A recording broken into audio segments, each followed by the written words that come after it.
নমস্কার বন্ধুরা, সুবচনের সাহিত্য সভায় আপনাদের স্বাগত জানাই। আগের পর্বে শুনিয়েছিলাম কার্গিল আসার কথা। আজ যাব কার্গিল থেকে লে শহরে। এটি সেই কার্গিলের বিখ্যাত ওয়ার মিউজিয়াম।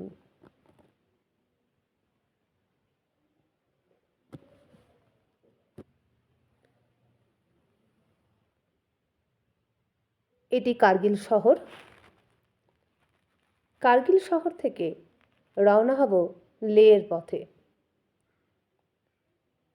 আজকেও প্রায় 240 কিলোমিটার পথ অতিক্রম করতে হবে আমাদের।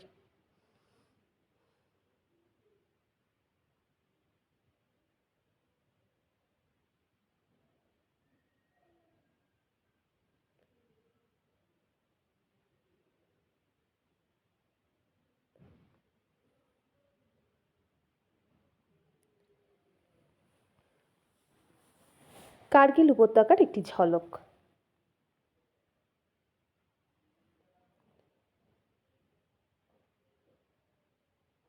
এখানে খুব বেশি গাছপালা নেই, কিছু পপলার আর স্থানীয় গাছ চামা রয়েছে। আর এখানে দেখতে পাচ্ছি মাঠ রয়েছে, মাঠে কিছু ঘাস হয়ে রয়েছে। কার্গিল উপত্যকায় চাষবাস আমি বেশি কিছু দেখিনি, তবে কিছু আপেল আর অ্যাপ্রিকটের গাছ দেখেছিলাম রাস্তা দিয়ে যেতে যেতে, কিন্তু ছবি তোলার সৌভাগ্য আমার হয়নি। কার্গিল উপত্যকাটি সুরু নদীর তীরে। এই সুরু নামটি হোটেলে আমাকে বলেছে, ভুল হলে আপনারা শুধরে দেবেন। গাছপালা ক্রমশ কমতে থাকছে। এইবার আসছে রুক্ষ পাহাড়ের দেশ।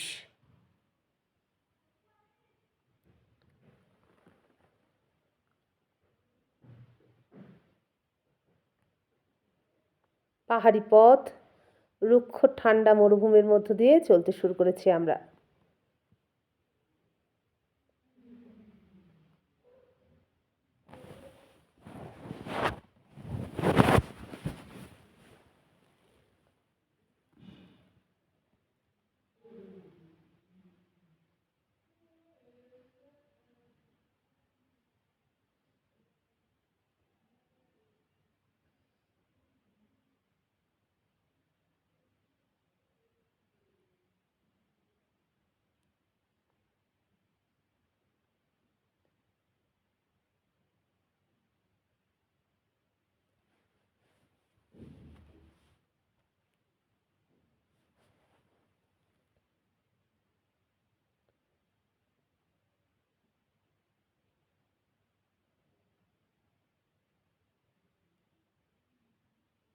রাস্তা অত্যন্ত ভালো।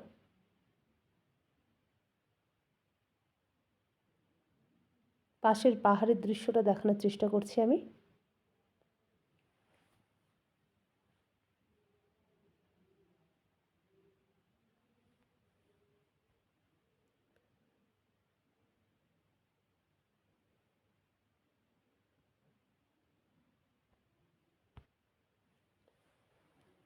পাহাড়ের কাছাকাছি এসে গেছি। অপূর্ব নীল আকাশ আর ছোট ছোট টুকরো টুকরো পাথরে ভরা পাহাড়। তারই মাঝে ওই দূরের চূড়াটিকে মনে হচ্ছে পাহাড়ের মাথায় মুকুট পড়ে রয়েছে। আর একটু পরে আমরা পৌঁছবো একটি ভিউ পয়েন্টে। পৌঁছে গেছি নামগিল ভিউ পয়েন্টে।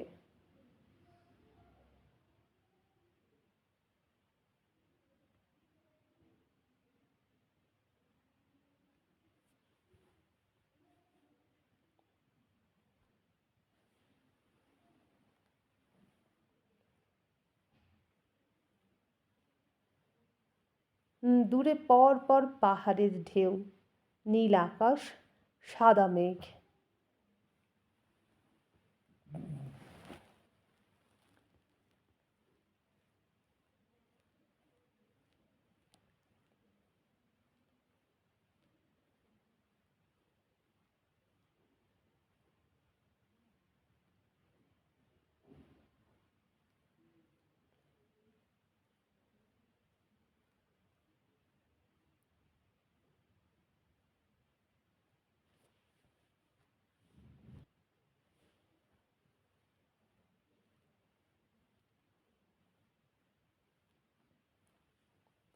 পর্যটকদের গাড়ি ভিড় করেছে।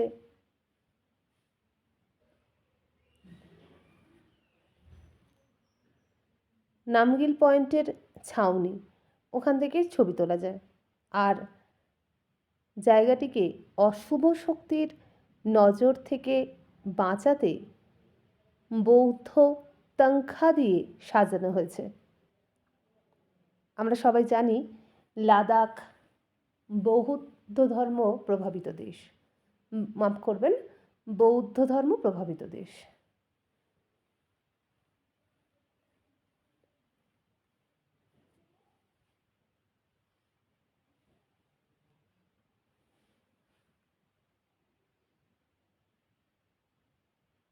কোথাও আমার হারিয়ে যাবার নেই মানা।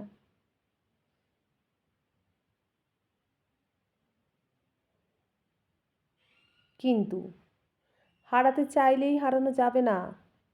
ট্যুর অপারেটর ডাকাটাকি শুরু করেছে, না হলে পরবর্তী গন্তব্যে পৌঁছতে দেরি হয়ে যাবে।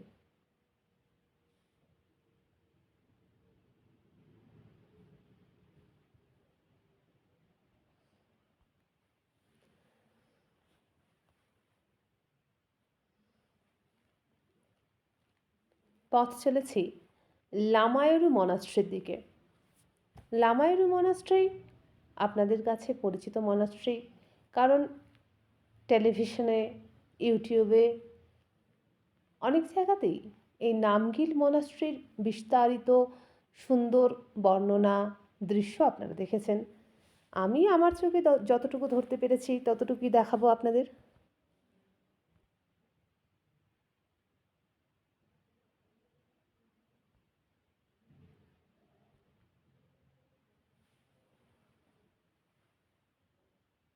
লামায়ুরু মনাস্ট্রির মূল মন্দির, ভিতরে গিয়ে ফটোগ্রাফি নিষিদ্ধ।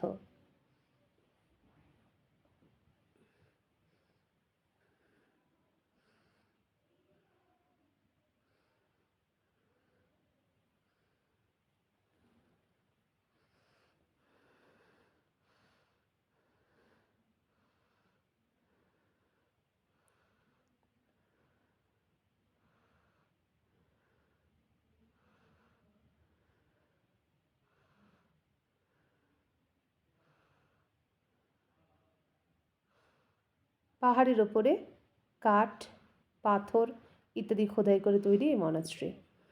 বৌদ্ধ দেবী, বৌদ্ধ দেবতা।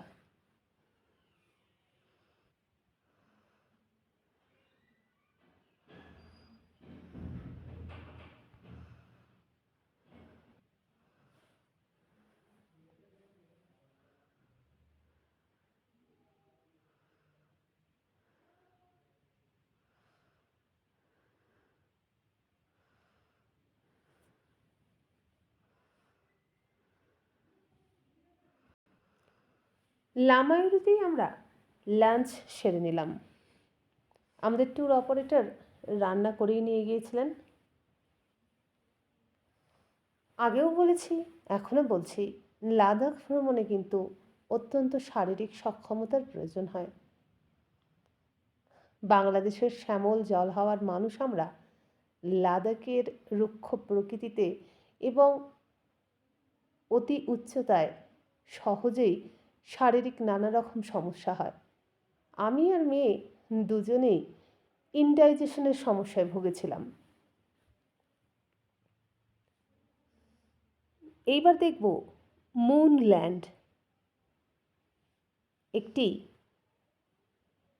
ঝুড়ো ঝুড়ো মিহি মাটির ঢিবি, নাকি চাঁদের জমির সঙ্গে এই জমির ভীষণই মিল রয়েছে।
আবার শুরু পথ চলা।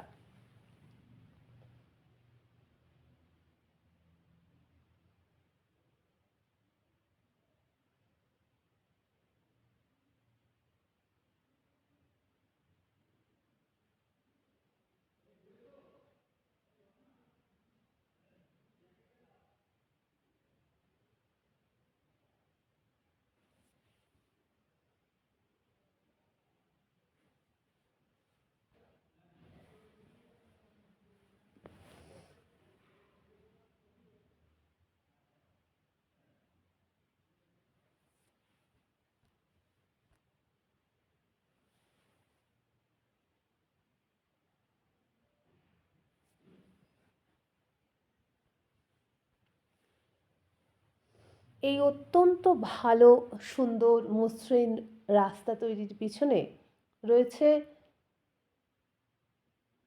বর্ডার সিকিউরিটি ফোর্সের অক্লান্ত পরিশ্রম। রাস্তা তৈরির সরঞ্জাম,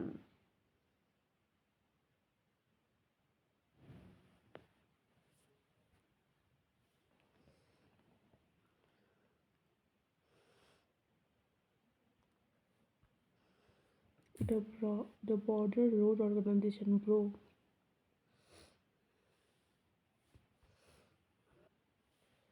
মাফ করবেন, ভুল বলেছি, বর্ডার রোড অর্গানাইজেশন, বিআরও। বিআরওর অক্লান্ত পরিশ্রম।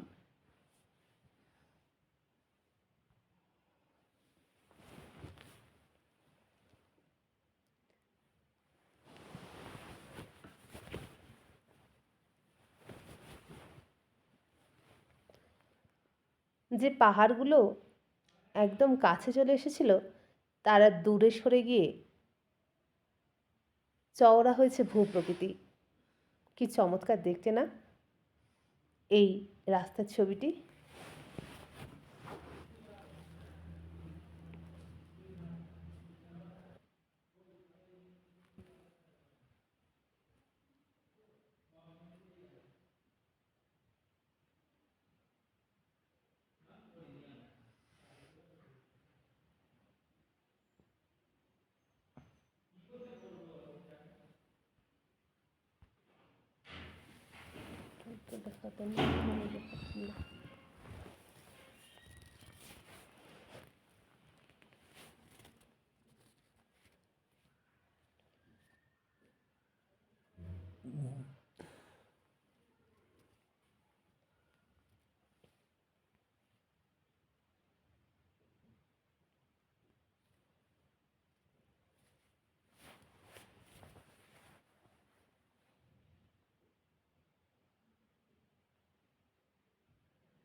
এই জায়গায় এসে কিছুক্ষণ বিশ্রাম নেবে আমাদের গাড়িটি।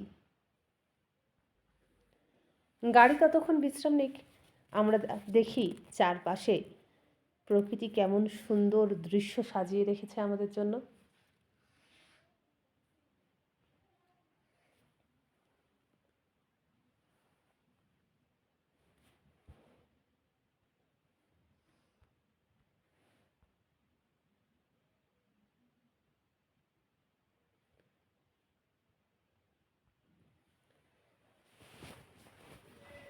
অনেক রাস্তা পেরিয়ে চলে এলাম জাস্কর আর সিন্ধু নদীর মিলনস্থলে।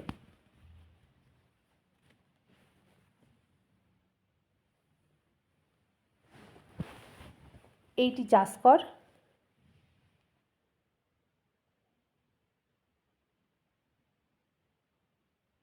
এইটি সিন্ধু। ওই যে রাস্তাটি দেখা যাচ্ছে পাহাড়ের কোল ঘেঁষে, ওই রাস্তা চলে যাচ্ছে মানালির দিকে।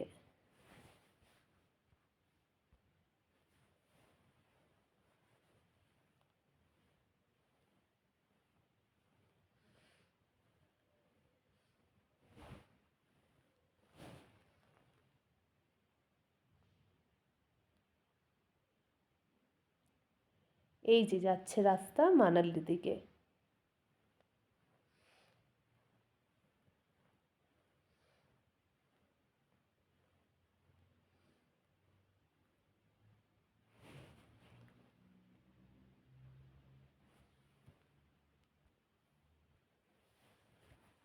সঙ্গমস্থল দেখে এসে পৌঁছালাম ম্যাগনেটিক হিল দেখতে। এই ছবিটা যেটা দেখতে পাচ্ছি এটি ম্যাগনেটিক হিল। এখানে নাকি গাড়ি ঢালের দিকে না গিয়ে পিছন দিকে অর্থাৎ চড়াইয়ের দিকে উঠে যায় আপনা আপনি।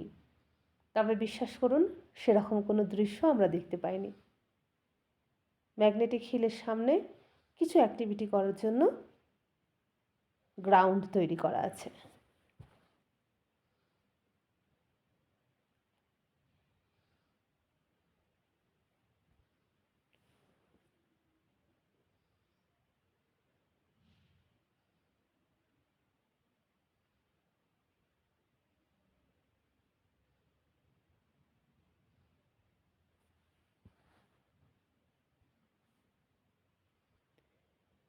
এইবারে এসে পৌঁছেছি পাথর সাহিব গুরুদুয়ারায়।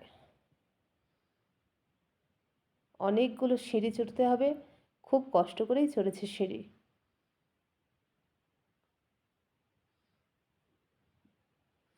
এখানে বলা হয়েছে যে সমস্ত আরকেএস অফ রেড ইগল ডিভিশনের সেনাদের জন্য যেন আমরা প্রার্থনা করে যাই।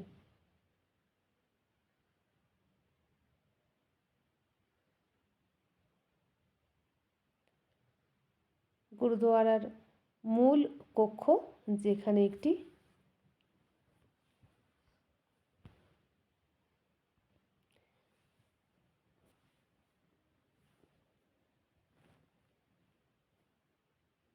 চেরাই কালান, ওই পাহাড়ের ওপর নাকি একটি রাক্ষস থাকতো।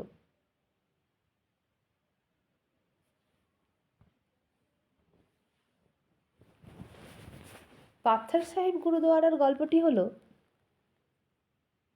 শিখ ধর্মগুরু গুরু নানক নেপাল, সুমেরু পর্বত এবং তিব্বতের কিছু অংশে পদযাত্রা করার পর এখানে এসে পৌঁছান। পৌঁছে তিনি একটি নদীর তীরে একদিন ধ্যান করছিলেন। ওই পাহাড়ের মাথায় একটি রাক্ষস বাস করত। সেই রাক্ষস গুরু নানককে মারার জন্য পাথর ছুঁড়ে মারেন, কিন্তু পাথরটি পাথরের না হয়ে গুরু নানকের দেহ স্পর্শ করা মাত্র মোমে পরিণত হয় এবং পাথরের গায়ে একটি মানুষের অবয়ব অঙ্কিত হয়ে যায়। এই সেই পাথরটি যে গৃহে রক্ষিত আছে, সেই গৃহে কোনো ছবি তোলা নিষিদ্ধ, তাই আপনাদের দেখাতে পারলাম না। যা হোক, নানকের এই অদ্ভুত শক্তি দেখে রাক্ষসটি নানকের বশীভূত হয় এবং পরবর্তীকালে নানকের ধর্ম উপদেশ মেনে লোকের সেবায় আত্মনিয়োগ করে।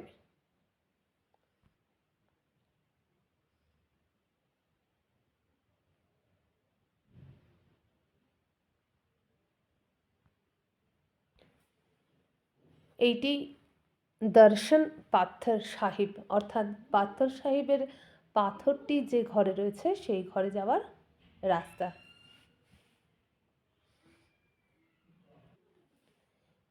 এটি প্রবেশপথ, এর বেশি ছবি তোলার অনুমতি নেই।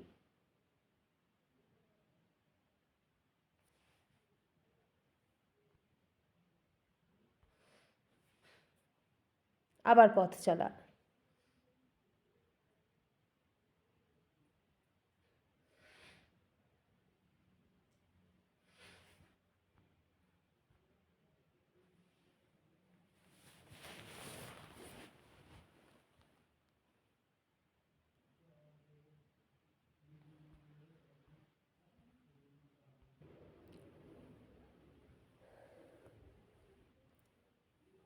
এসে পৌঁছে গেছি লে শহরে।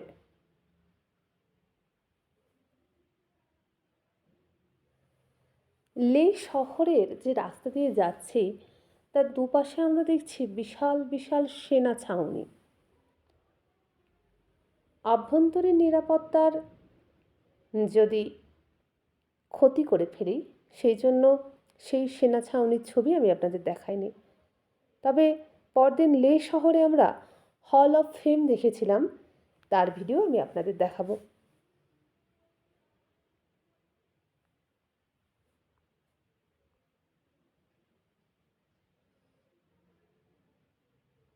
যাচ্ছি লেতে।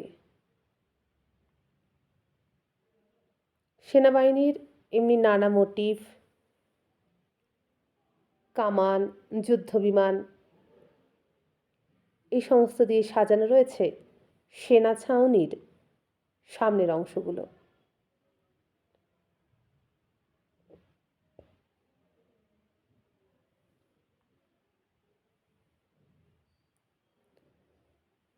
লে শহরের ঝলক।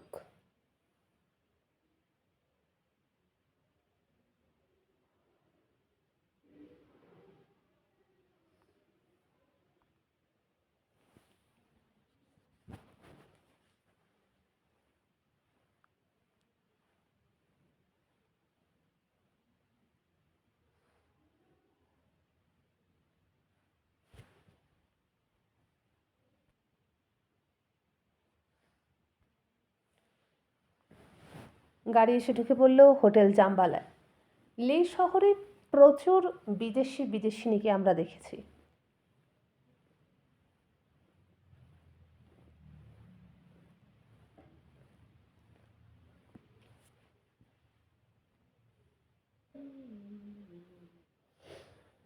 প্রবেশ করেছি হোটেলের রুমে। শ্রীময়ী খুব ক্লান্ত।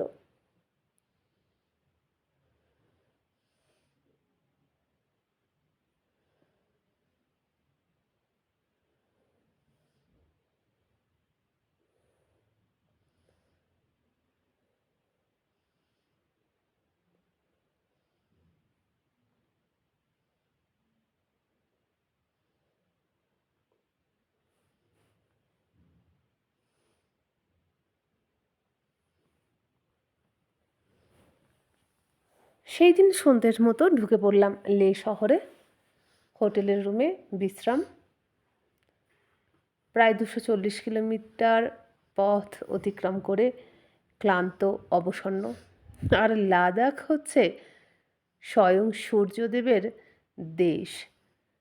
সূর্যের অসহ্য তাপে পুড়ে যেতে হচ্ছে যেন।